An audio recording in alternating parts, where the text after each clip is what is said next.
É isso aí, meus amigos, meus queridos.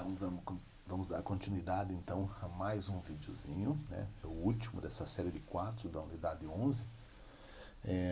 Agora com questões indígena, afro-brasileira e quilombolas durante a ditadura civil-militar.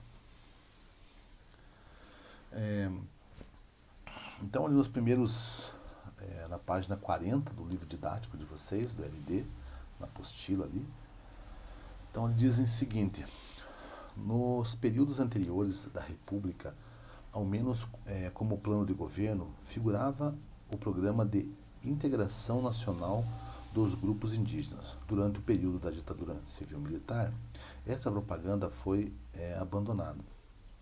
O Serviço de Proteção ao Índio, SPI, deu lugar à Fundação Nacional do Índio, FUNAI. Em 1967, o órgão ainda tinha a missão de proteger os grupos indígenas, mas na prática servia para interesses do governo, barrando representações organizadas pelos próprios índios. Então ali a FUNAI foi criada para defender os índios, tinha essa ideia mesmo, né, de dar uma assistência a mais aos índios, mas na prática ela estava servindo mais aos interesses do governo, né?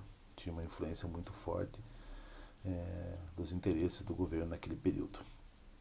O uso da força contra a resistência indígena, a apropriação de suas terras pelo governo ocorreu em diversos locais do país. Podemos citar como exemplo a quase completa eliminação dos Uimari-Atuari por integrantes do Exército Brasileiro para a construção da BR-174, que ligava Manaus a Boa Vista.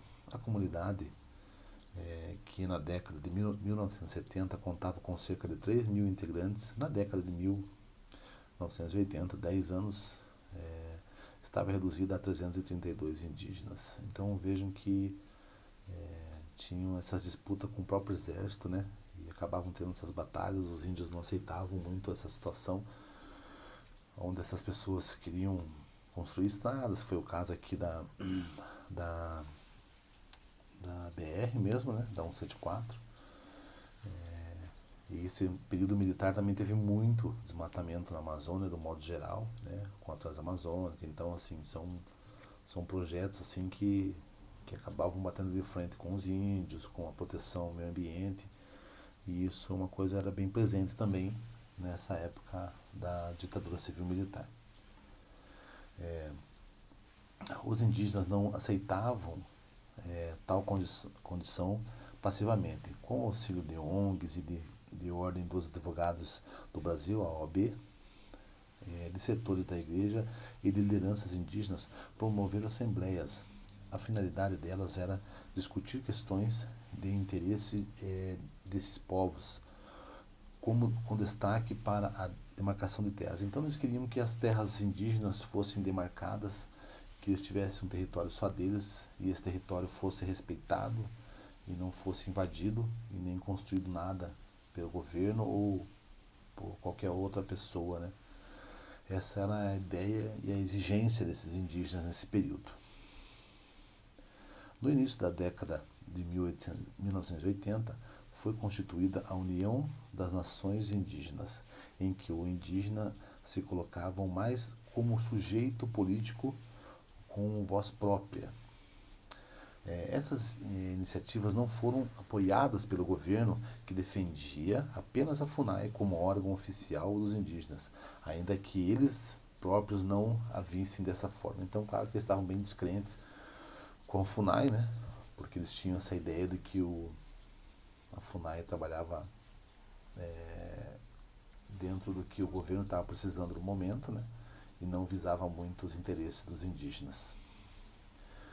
Os diversos crimes praticados contra os indígenas na época foram apurados e descritos no relatório Figueiredo, um documento com quase 7 mil páginas que relatava a violência e o extermínio de povos indígenas. O documento, iniciado em 1967, veio a público em 2013, após ter sido supostamente destruído por um incêndio. Então esse documento reapareceu mostrando, né, com 7.000 páginas aproximadamente, mostrando toda essa situação que os índios passavam, esse extermínio todo que eram feito, né, pelo governo e pelo exército, ou por algum fazendeiro que queriam invadir aquelas terras, né, para desmatar e depois plantar alguma coisa nesse sentido.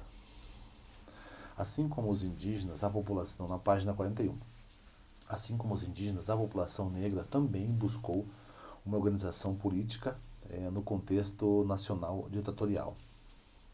Ela não mais aceitava o discurso da democracia racial retomado pela ditadura, que defendia a errônea ideia de que o país vivia uma harmonia de raças. Assim, os afrodescendentes defenderam e ostentaram suas identidades e raízes culturais africanas, né? Então, como eles eram oriundos da África, então eles defendiam também essa cultura africana, tá? Em 1978 foi criado o Movimento Negro Unificado contra a Discriminação Racial, o MNU. Após episódios de discriminação que ocorreram, né, esse movimento foi criado e pegou força também. Prisão e torturas sofridas por afrodescendentes no país. O MNU atuava também a favor da mulher negra, trazendo suas demandas para a discussão do movimento feminista. Durante a ditadura, o MNU foi um dos mais importantes atores na denúncia ao racismo e na luta pela valorização social do afrodescendente em nossa sociedade.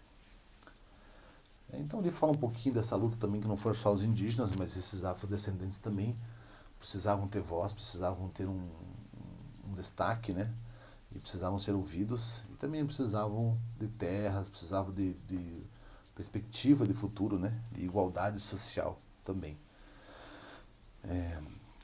Então ali, após 1889, com a abolição da escravatura, o termo quilombo sumiu dos documentos legais do país, como se a própria questão da escravidão e dos libertos estivesse resolvida. Ao contrário, surgiram novos desafios às comunidades urbanas e rurais de afro-brasileiros no país.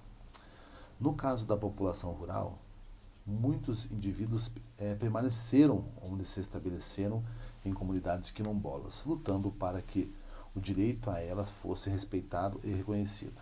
Então eles queriam, muitos ficaram naquela região, né, nas terras quilombolas, eram esses quilombos, né, que as pessoas acabavam fugindo, buscando a liberdade, e resolveram ficar lá nesse mesmo lugar para plantar, tocar sua vida normal, né, e eles desejavam o reconhecimento dessa terra também, que fosse demarcada, para que eles tivessem ali uma segurança também, né, que nunca seriam tirados ou viria qualquer governo, você tem que sair daí e tal. Então, coisa nesse sentido também. Para os quilombolas, ou seja, os moradores desses locais, a relação com a terra é fundamental, como vemos a seguir. Então, ali não tem um textinho, vendo um textinho quadradinho, um retângulo verde, aí na página 41. O pertencimento em relação ao território é algo mais profundo. A luta quilombola existe porque há um sentimento por parte dos quilombolas de que aquele território em que eles habitam é deles, mas não é deles por conta de propriedade, é deles enquanto espaço de vida, de cultura, de identidade. Isso nós chamamos de pertencimento. Nem é porque nossas terras sejam as mais férteis que nós lutamos por elas. Elas muitas vezes não são as mais férteis. Se nós se nós concebermos o fértil no usual da economia, mas ela tem fertilidade que para nós que estamos ali, ela é a melhor. Então, na visão deles, claro que não pelo ter a propriedade, mas sim como representa o sentimento de cultura, de luta, aquela região. mesmo ela não sendo fértil, para eles ela é a melhor terra. Então esse é o que está dizendo um pouco nesse texto também. Bom, ali embaixo, né, durante o período ditatorial, a luta pelo reconhecimento dos territórios quilombolas foi bastante prejudicada. Assim como aconteceu com os indígenas, a busca pela ocupação produtiva de terras levou muitos quilombolas a serem perseguidos, suas terras foram invadidas e suas demandas ignoradas.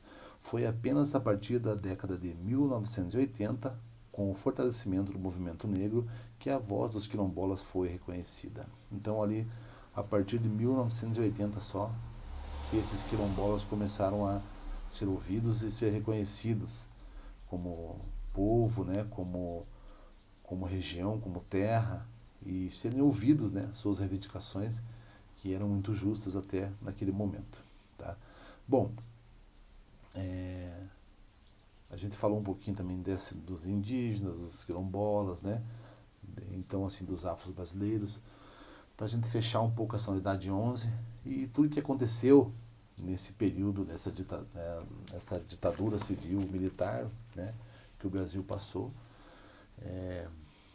A gente vai tirar mais dúvidas também na live. Nas lives vamos continuar debatendo esses temas também, né, vamos corrigir os exercícios, né, do livro didático e do CA também.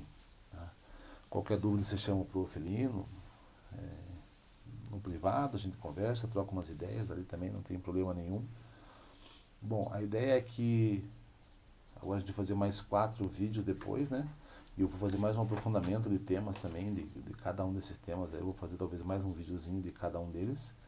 E vai ter uma revisão também dos 2 primeiros conteúdos para a próxima semana também, tá? Do dia 15, onde a gente vai anexar ali o formulário com 5 questões. Beleza? Pro conteúdo 9 e 10. Bom, então é isso, meus queridos. Até a próxima. Qualquer coisa, chama o prof lá. E um abração a todos.